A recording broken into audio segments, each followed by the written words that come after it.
if I want to solve this, you notice that there's an x squared and no x's. So to solve this, you've got to get the x squared by itself.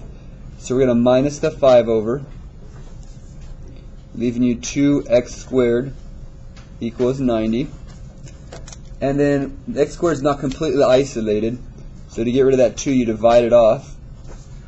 So we have x squared equals 45. And then from there you go, okay, how do we get rid of a square? The opposite of squaring is square rooting.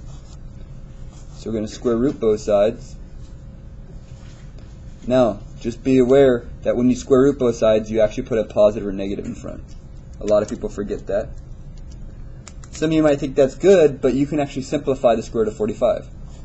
There is a nice square root that goes into this. That is 9 times 5, because the square root of 9 actually becomes 3. This actually becomes 3. So your answer is positive or negative 3 times the square root of 5.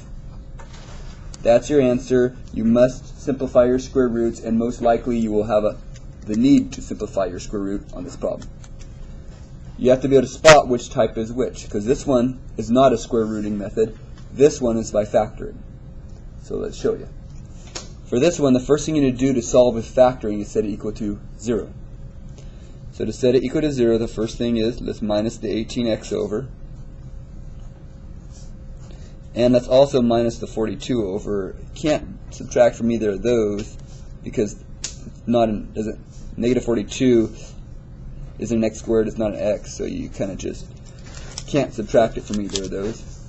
So what you're left with is the x squared. You're left here with negative 19x, and you're left with negative 42. And from there we want to factor to solve this. So to solve this, we put the negative 42 on top, you put the negative 19 on the bottom, and we have to think of two numbers that multiply to get negative 42 and add to get negative 19. And I believe, does it look like 21 and 2? And that will be the negative? Because if the top's negative, one of them's negative. If the bottom's negative, the bigger one's negative.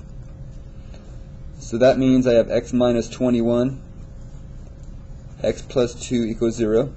All I did here is I transformed this to the red, and now I'm transforming it to this factored form, which we can easily see the answer. Because either this piece equals 0, or this piece equals 0. For this thing to equal 0, one of these two has to equal 0. And if you solve this, you get x equals 21. And if you solve this, you get x equals negative 2. Those are your answers. If you go back and plug them in, they should work.